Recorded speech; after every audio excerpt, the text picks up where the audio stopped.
Hi, എല്ലാവർക്കും നമസ്കാരം. അങ്ങനെ ഞാൻ രാവിലെ വീട്ടിൽ നിന്ന് ഇറങ്ങി എൻ്റെ ബൈക്കിലാണ്. അപ്പം ഞാൻ പുതിയൊരു യാത്രയുടെ തുടക്കത്തിലാണ്. ഞാൻ രാവിലെ ഇതാണ് എൻ്റെ വീട്ടിൻ്റെ മുന്നിലത്തെ റോഡിൻ്റെ കാഴ്ച കേട്ടോ. അപ്പോൾ ഞാൻ ഇവിടെ നിന്ന് ഇറങ്ങി നേരെ ഞാനും എൻ്റെ മാമനും കൂടെ നേരെ ബൈക്കിൽ കയറി. മാമനെ ഞാൻ കാണിച്ചു തരാം. അങ്ങനെ ബൈക്ക് നമ്മുടെ ട്രിവാൻഡ്രത്തെ പാർക്കിംഗ് ഏരിയയിൽ, അതായത് ബസ് സ്റ്റാൻഡിൻ്റെ പാർക്കിംഗ് ഏരിയയിൽ പാർക്ക് ചെയ്തു. അതാ എൻ്റെ മാമനും ഒക്കെ ഉണ്ട്. അപ്പോൾ ഒരുപാട് വിശേഷങ്ങളുണ്ട്. ഞാൻ എങ്ങോട്ടാണ് പോകുന്നതെന്നൊക്കെ ഞാൻ പറയാം. അത് അടുത്ത പുള്ളിക്കാരൻ വരുന്നു. ഇതാണ് ആരോമൽ. അപ്പോൾ നമ്മളൊക്കെ സൂരജ് എന്ന് വിളിക്കും. അപ്പോൾ ഇതെൻ്റെ കസിനാണ് കേട്ടോ. നമ്മളിപ്പം ഇത് അവൻ്റെ അനിയൻ, ഇതാണ് എൻ്റെ മാമൻ. അപ്പോൾ ഇനി ഒരു 2 വ്യക്തികൾ കൂടെയുണ്ട്. അപ്പോൾ അവരെ തേടിയുള്ള യാത്രയാണ്. നമ്മൾ റെയിൽവേ സ്റ്റേഷനിൽ കയറി. ട്രിവാൻഡ്രത്ത് റെയിൽവേ സ്റ്റേഷനാണിത്. അപ്പോൾ ഇനി അങ്ങോട്ടാണ് യാത്ര. ഇനി എവിടേക്കാണ് പോകുന്നതെന്ന് ഞാൻ പറഞ്ഞുതരാം. നമ്മൾ പോകുന്നത് തിരുപ്പതിയിലേക്കാണ്. തിരുപ്പതി എനിക്ക് ഭയങ്കര വിശ്വാസമുള്ളൊരു സ്ഥലമാണ് കേട്ടോ. തിരുപ്പതി ഒത്തിരി വിശ്വാസമുള്ളൊരു സ്ഥലമാണ്. അപ്പോൾ ഇനിയും 2 പേരും കൂടെ ഉണ്ട്. അപ്പം ഞാനിങ്ങനെ എസ്കലേറ്ററിലൊക്കെ കയറി അങ്ങനെ നടക്കുകയാണ്. ഇതാണ് എൻ്റെ കസിൻ സൂരജ്.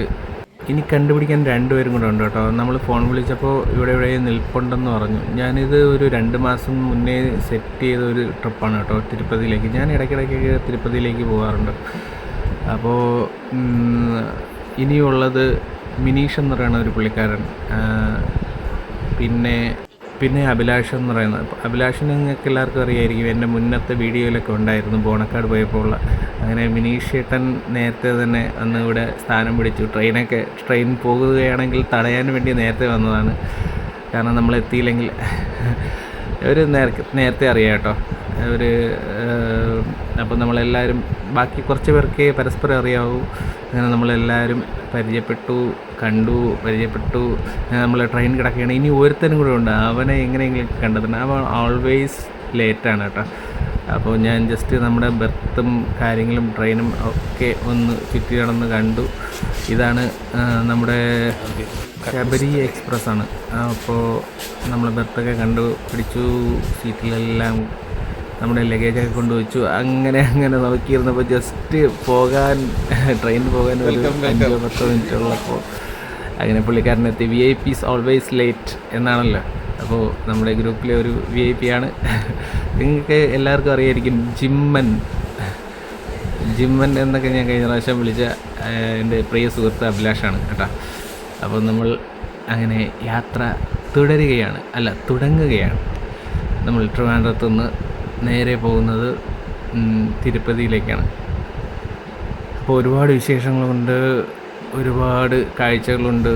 അപ്പോൾ എല്ലാവരും കൂടെ ഉണ്ടാവണം. അപ്പം നമുക്ക് യാത്ര തുടങ്ങാം. അങ്ങനെ ട്രെയിൻ പതിയെ മെല്ലെ എടുത്തു തുടങ്ങി. ഇതാണ് എൻ്റെ മാമൻ, സുനിൽ എന്നാണ് പേര്. തൊട്ടപ്പുറത്തേക്കുന്നത് മിനീഷ്, ആരോമൽ, തൊട്ടടുത്തിരിക്കുന്നത് അവൻ്റെ സഹോദരൻ അഭിരാം.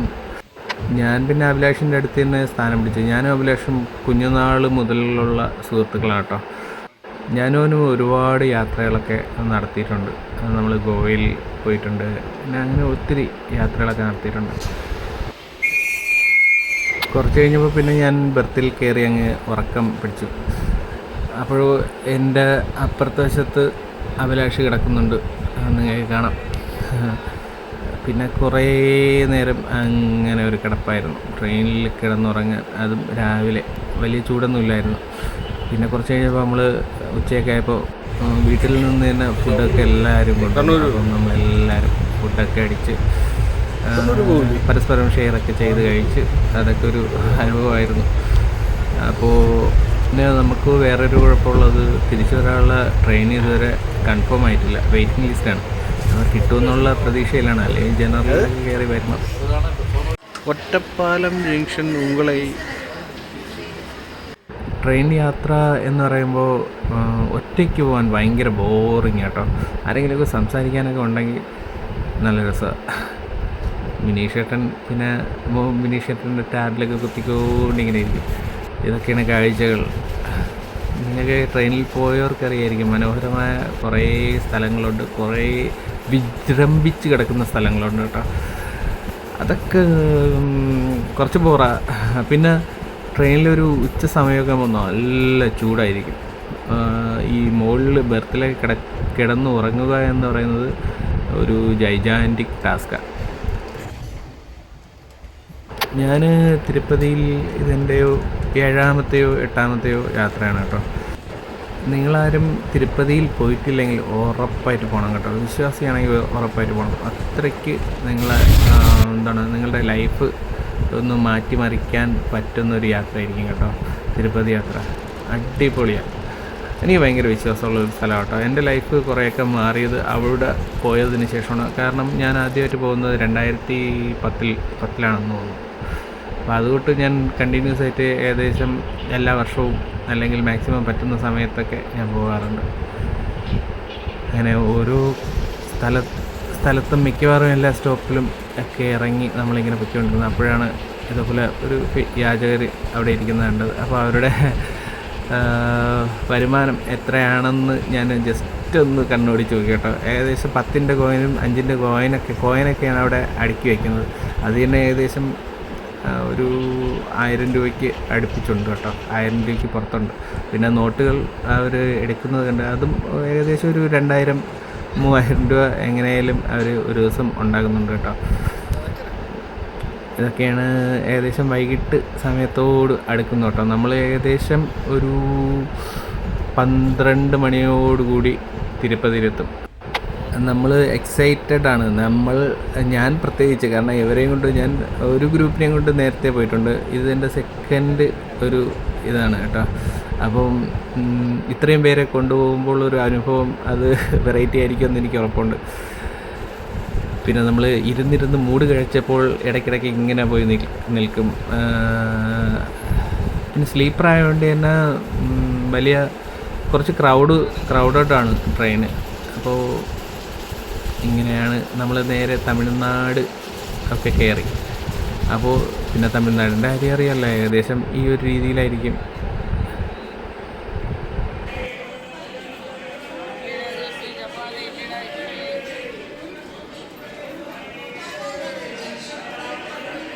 മാമനും മിനീഷേട്ടനൊക്കെ ഓരോ സ്റ്റോപ്പിലൊക്കെ എത്തുമ്പോൾ ഇങ്ങനെ ഇറങ്ങി നോക്കും. പുതിയ ആൾക്കാരെ കാണാനാണോ അതേ ഫുഡ് വല്ലതും വാങ്ങാനാണോ ഒരു പിടുത്തമില്ല. അവരിങ്ങനെ ഓരോ സ്ഥലത്ത് ഇങ്ങനെ ഇറങ്ങി നോക്കും. ചക്രന്മാരാണെന്ന് തോന്നുന്നു. ഇതിൽ മിനീഷേട്ടൻ മുട്ടയടിക്കുന്നുണ്ട് കേട്ടോ. അതൊരു വെറൈറ്റി സാധനമാണ്. പക്ഷേ വീഡിയോ എടുക്കാൻ അവർ അനുവദിച്ചില്ല. പക്ഷേ അവിടെ കുറേ സംഭവങ്ങളൊക്കെ ഉണ്ടായി. ഇതാണ് കാഴ്ചകൾ കേട്ടോ, ട്രെയിനിൻ്റെ കാഴ്ചകൾ അറിയാമല്ലോ. പിന്നെ പുതിയ സ്ഥലങ്ങളിലൊക്കെ പോകുമ്പോൾ ഉള്ളൊരു എക്സൈറ്റ്മെൻ്റ് ഉണ്ടല്ലോ ഓരോ സ്ഥലത്തിറങ്ങുമ്പോഴും ഒക്കെയുള്ള. പിന്നെ നമ്മൾ ഏകദേശം ഒരു 12 മണിയാകുമ്പോൾ നമ്മൾ എണീക്കണം. അപ്പോൾ അതിനു മുമ്പേ കുറച്ച് നേരം ഉറങ്ങാനുള്ള ഒരു തയ്യാറെടുപ്പിലായിരുന്നു പിന്നെ എല്ലാവരും. അങ്ങനെ നമ്മൾ നേരെ തിരുപ്പതി ജംഗ്ഷനിൽ ഏകദേശം 11:45 നമ്മൾ അവിടെ വന്നെത്തി കേട്ടോ. അപ്പോഴാണ് നോക്കിയപ്പോൾ ബസ്സുകളൊന്നുമില്ല. കാരണം അത് തിരക്കിയപ്പോഴാണ് മനസ്സിലായത് അവിടെ 12 മണിയാകുമ്പോൾ അവിടുത്തെ ഗേറ്റ് അടയ്ക്കും. പിന്നെ 3 മണിക്ക് ഓപ്പൺ ആകത്തുള്ളൂ. അപ്പം ആ ടൈമിന് ബസ്സൊന്നും കാണത്തില്ല. അപ്പോഴാണെങ്കിൽ ഒരു ചേട്ടൻ വന്നിട്ട് നിങ്ങൾ തിരുപ്പതിയിലേക്ക് പോകുന്നുണ്ടാന്ന് ചോദിച്ചു കേട്ടോ. അപ്പോൾ പിന്നെ നമ്മൾ വേറെ ഒന്നും നോക്കില്ല, നേരെ അവരുടെ വേക്കേ പോയി. കാരണം അപ്പോൾ അവർ പറഞ്ഞു പെട്ടെന്ന് കയറി എന്ന് പറഞ്ഞു. നമ്മൾ ഈ ചാള മത്തിയൊക്കെ അടുക്കുമ്പോൾ ആ സുമോ ഇല്ല, ടാറ്റ സുമോ, അതിൽ കയറി അടുങ്ങി പതിഞ്ഞിരുന്നു കേട്ടോ. കാരണം ചോദിച്ചപ്പോഴാണ് മനസ്സിലായത് 12 മണി കഴിഞ്ഞ് കഴിഞ്ഞാൽ പിന്നെ കയറ്റത്തില്ല, പിന്നെ 3 മണിക്കേ കയറ്റത്തുള്ളൂ. അതുകൊണ്ട് പെട്ടെന്ന് കയറി, നമുക്കിനി 15 മിനിറ്റുള്ളൂ എന്നൊക്കെ പറഞ്ഞ് എല്ലാവരും ചവിട്ടി പറക്കി എടുത്ത് കയറ്റി. ഞാനൊക്കെ പീതിങ്ങിയൊക്കെയാണ് ഇരുന്നത്. അങ്ങനെ നമ്മൾ മിനീഷേട്ടനും സൂരജൊക്കെ മുന്നിൽ തന്നെ കയറി. അങ്ങനെ വണ്ടി എടുത്തു. ഇതാണ് തിരുപ്പതി ജംഗ്ഷൻ. നമ്മൾ വന്നിറങ്ങുന്ന റെയിൽവേ സ്റ്റേഷൻ്റെ ഒരു കാഴ്ചകളാണ് കേട്ടോ. നല്ല പുതുതായിട്ട് ഒരുപാട് വർക്കുകളൊക്കെ നടക്കുന്നുണ്ട്. ഞാൻ ആദ്യമൊക്കെ വരുമ്പോൾ ഇങ്ങനെയൊന്നും അല്ലായിരുന്നു കേട്ടോ. തികച്ചും ഡിഫറൻ്റാണ് ഇപ്പോൾ തിരുപ്പതിയുടെ ഒരു മാറ്റങ്ങളൊക്കെ. ഒരുപാട് വികസന പ്രവർത്തനങ്ങൾ ഗവൺമെൻറ്റൊക്കെ ഒരുപാട് ഫണ്ടുകളൊക്കെ ഇറക്കുന്നുണ്ട്. ഇതാണ് അടുങ്ങി പിതുങ്ങി ചാള അടുക്കും പോലെ ഇരിക്കുന്ന ഒരു കാഴ്ചകൾ കേട്ടോ. ഡ്രൈവർ നല്ല കത്തിച്ച് വിടുന്നുണ്ട്. കാരണം അവിടെ ഏറ്റവും ക്ലോസ് ചെയ്ത് കഴിഞ്ഞാൽ പുള്ളിക്ക് വൻ നഷ്ടമാണ്. ഇനി ആകെ ഒരു 15 മിനിറ്റ് ഇല്ല, ഒരു 10 മിനിറ്റ് അടുപ്പിച്ചേ ഉള്ളൂ. അതുകൊണ്ട് ഡ്രൈവർ പറത്തിയാണ് വിടുന്നത്. കാരണം നമ്മൾ അതിൻ്റെ അകത്തിരുന്ന് പ്രാർത്ഥിക്കുന്ന ദൈവമേ ഇത് എവിടെയെങ്കിലും പോയി ഇടിക്കുമോ എന്നുള്ള ഒരു പേടി. അത് നമ്മൾ കേരളം വിട്ട് കഴിഞ്ഞാൽ ഏകദേശം സ്ഥലങ്ങളിലും ഡ്രൈവിങ്ങിനൊന്നും ഒരു ഒരു ഒരു രീതിയിലുള്ള ഒരു കൺട്രോളൊന്നുമില്ല കേട്ടോ. അവർ പറത്തിയാണ് വിടുന്നത്. അവിടെ പ്രത്യേകിച്ച് സിഗ്നൽ റൈറ്റിലോട്ട് തിരിയണ സിഗ്നൽ കാണിക്കുകയോ അങ്ങനെയൊന്നുമില്ല. അതിപ്പോൾ തമിഴ്നാടായാലും നമ്മുടെ ആന്ധ്രയായാലും തെലുങ്കാനയായാലും ഏകദേശം എല്ലാം സെയിം ആട്ടോ. ഇവിടെയൊന്നും അങ്ങനെ പ്രത്യേകിച്ച് കൺട്രോളൊന്നുമില്ല. അപ്പോൾ ഞാനാണ് ഇവരെല്ലാം കൊണ്ടുപോയിക്കൊണ്ടിരിക്കുന്നത്. സൂരജ് മാത്രം എന്നോടൊപ്പം ഒരു തവണ തിരുപ്പതിയിൽ വന്നിട്ടുണ്ട്. അവന് മാത്രം, അതും ഏകദേശം ഒരു 10 വർഷത്തിന് മുകളിലായി. കൊല്ലാൻ കൊണ്ടുപോടേ. ഓരോ ഹമ്പൊക്കെയാണെന്ന് ചാടി കഴിഞ്ഞാൽ ആ റൂഫിൻ്റെ പുറത്ത് വന്ന് നമ്മുടെ തല വന്നിടിക്കുക. അതിൽ സ്പീഡിലാണ് പോകുന്നത്. എനിക്ക് 2-3 ഇടി കിട്ടി. അതുകൊണ്ടാണ് ഇത്രയും വ്യക്തമായിട്ട് ഞാൻ പറയുന്നത് കേട്ടോ. തിരുപ്പതി എന്ന് പറയുമ്പോൾ വെങ്കടാചലപതിയുടെ നാടാണ് കേട്ടോ. ഞാൻ അതിൻ്റെ ഒരു ഐതിഹ്യവും കാര്യങ്ങളൊക്കെ ഞാൻ പറഞ്ഞുതരാം കേട്ടോ. ഭയങ്കര വിശ്വാസമുള്ള ഒരു സ്ഥലമാണ് എനിക്ക്. നിങ്ങൾ വരണം കേട്ടോ, ഉറപ്പായിട്ട്. ഇത് കാണുന്ന എല്ലാവരും വരേണ്ട ഒരു സ്ഥലമാണ് കേട്ടോ. അങ്ങനെ നമ്മൾ ആ ചെക്ക് പോസ്റ്റിൽ എത്തിയിട്ടുണ്ട്. അപ്പോൾ ഇവിടെയാണ് കംപ്ലീറ്റ് ചെക്കിങ് നടക്കുന്നത്. നമ്മളെ വണ്ടി ഉൾപ്പെടെ വേറെ ടീം ഒന്ന് ചെക്ക് ചെയ്യും. നമ്മളെ സെപ്പറേറ്റർ നമ്മളെ ബാഗും എല്ലാം എടുത്തുകൊണ്ട് ഈ ഒരു സെക്യൂരിറ്റി ചെക്കിങ്ങിൻ്റെ അകത്തൂടെ നമ്മൾ പോകണം. ഇവിടെ ബാഗ് ചെക്ക് ചെയ്യും, നമ്മളെ കംപ്ലീറ്റ് ബോഡി ചെക്ക് ചെയ്യും. സ്ത്രീകൾക്ക് സെപ്പറേറ്റ് ഉണ്ട്. അങ്ങനെ ഫുള്ള് ചെക്ക് ചെയ്തിട്ടേ അവർ കയറ്റത്തുള്ളൂ. ഒരു രീതിയിലുള്ള ഒരു മാരകായുധങ്ങളോ ഒന്നും കൊണ്ടുപോകാനോ ഒന്നും പറ്റത്തില്ല. അത്രയ്ക്ക് സ്ട്രിക്റ്റ് ചെക്കിംഗ് ആണ് കേട്ടോ. നല്ല രീതിയിലുള്ള പ്രൊട്ടക്റ്റായിട്ടുള്ള ഒരു ഏരിയയാണ്. ഇതാണ് ജെൻസിൻ്റെ ക്യൂ. അപ്പോൾ ഈ ക്യൂവിൽ കയറുന്ന മിക്കവർക്കും ഒരു പേടിയുണ്ട്. ദൈവമേ എൻ്റെ കയ്യിൽ നിന്നായിട്ട് വല്ല ഹാംഫുള്ളായിട്ടുള്ള എന്തെങ്കിലും സാധനം കിട്ടിക്കഴിഞ്ഞാൽ എൻ്റെ ഒരു അവസ്ഥ എന്ന് ഓർത്താണ് എല്ലാവരും പോകുന്നത്. കാരണം അറിയാതൊക്കെ എങ്ങനെയെങ്കിലും ബാഗിൽ വന്നു കഴിഞ്ഞാൽ അത് ഒരു പണിയാവും. ഒരു 5 മിനിറ്റ് ഉള്ളപ്പോഴാണ് കേട്ടോ, 5 മിനിറ്റ് അല്ല, ഒരു 2 മിനിറ്റ് ഉള്ളപ്പോഴാണ് നമ്മൾ കറക്റ്റ് അവിടെ എത്തിയത്. ഒരു 2 മിനിറ്റ് കൂടെ കഴിഞ്ഞ് നമ്മൾ വണ്ടി എടുക്കാൻ നേരമാകുമ്പോൾ ഈ ഗേറ്റെല്ലാം ക്ലോസ് ചെയ്ത് പിന്നെ ഒറ്റ വാഹനങ്ങൾ ഇവിടെ കാണത്തില്ല കേട്ടോ. അല്ലെങ്കിൽ ഭയങ്കര റഷാണ് ഇവിടെയൊക്കെ. ഇത് ലാസ്റ്റ് ഒരു ഘട്ടം കേട്ടോ. പിന്നെ ഇനി 3 മണിക്കേ തുറക്കത്തുള്ളൂ. അപ്പോൾ അതുവരെ പിന്നെ അവിടെ വെയിറ്റ് ചെയ്യേണ്ടി വരും.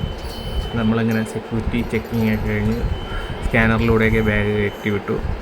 നല്ല തണുപ്പുണ്ട് കേട്ടോ, നല്ല തണുപ്പുണ്ട്. ഭാഗ്യത്തിന് ബാഗിലൊന്നും ഡിറ്റക്റ്റ് ചെയ്തില്ല, അതിൻ്റെ അകത്തൊന്നും ഇല്ലായിരുന്നു. അങ്ങനെ നമ്മുടെ വണ്ടിക്കായുള്ള കാത്തു നിൽപ്പാണ്. നമ്മുടെ വണ്ടിയുടെ നമ്പറൊന്നും നോട്ട് ചെയ്തില്ല കേട്ടോ. അപ്പോൾ ഏകദേശം ഒരു രൂപം മനസ്സിലുണ്ട്. ഒരുപാട് വണ്ടികൾ സെയിം ആയിട്ടുള്ള വണ്ടികളുണ്ട്. അങ്ങനെ ഞാനും അഭിലാഷും ആരോമലും അഭിരാമും എല്ലാം കൂടെ അവർക്കെല്ലാം എക്സൈറ്റ്മെൻറ്റാണ് കേട്ടോ. പുതിയ സ്ഥലമല്ലേ, അത് കാണുന്ന ഒരു എക്സൈറ്റ്മെൻറ്റാണ്.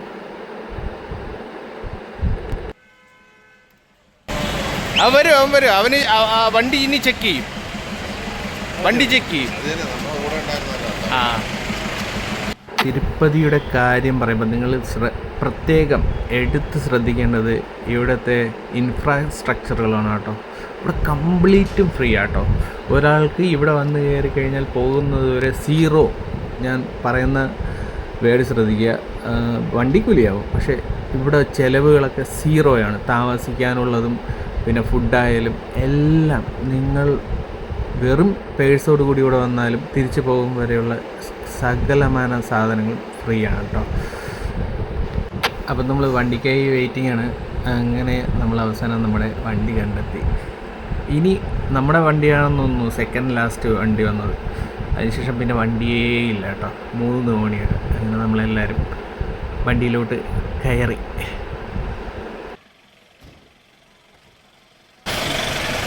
ചെറുകണ്ടി എൻ്റെ അമ്മ കയറിയെന്ന്. ഇനിയൊരു മല കയറ്റമാണ് കേട്ടോ. ഏകദേശം ഒരു 3/4 മണിക്കൂറോളം ഉള്ള ഒരു യാത്രയാണ് ഇവിടെ നിന്ന് ആരംഭിക്കാൻ പോകുന്നത്. അതൊരു വല്ലാത്ത അനുഭവമാണ് കേട്ടോ. പകൽ വരണം, ഒരു വേറെ ലെവലാണ്. രാത്രിയും കുഴപ്പമില്ല, പക്ഷേ നല്ല തണുപ്പും പിന്നെ നമുക്ക് അധികം കാണാൻ പറ്റത്തില്ല. എന്നാലും യാത്രകളൊക്കെ സുഖമാണ്. നമ്മുടെ വണ്ടിയിലെ ഡ്രൈവറാണ്, നമ്മൾ ഏതോ തമിഴ്നാട്ടുകാരാണ് വന്നതെന്ന് വിചാരിച്ചു. ഫുള്ള് തമിഴ് പാട്ടായിരുന്നു കേട്ടോ. അടിച്ച് മുഴക്കിയാണ് പോകുന്നത്. അതും ഇപ്പം നേരത്തെ അത്ര സ്പീഡില്ല, എന്നാലും അത്യാവശ്യം സ്പീഡുണ്ട്. ഇത് വൺ വേ ആണ് കേട്ടോ. തിരിച്ച് വണ്ടികളൊന്നും വരത്തില്ല. ഈ വഴിയല്ല വണ്ടി വരുന്നത്, വേറെ വഴിയാണ്. അങ്ങനെ നമ്മൾ ഒരു അടിപൊളി യാത്രയിലേക്ക് ഇങ്ങനെ പൊയ്ക്കൊണ്ടിരിക്കുകയാണ്. നമുക്ക് ചാകേക്കൂടി ഒരാൾക്ക് ചിലവ് വന്നത് 120 രൂപയാണ് കേട്ടോ, അവിടെ നിന്ന് ഇവിടം വരെ. ഞാൻ ഇതിൻ്റെ ലാസ്റ്റിൽ എനിക്ക് മൊത്തത്തിൽ വന്ന ചിലവുകൾ പറയാം കേട്ടോ. ഇതിലും ചിലവ് ചുരുക്കി പോകാൻ പറ്റും, അതൊക്കെ ഓരോരുത്തരുടെ ഇഷ്ടമാണ്.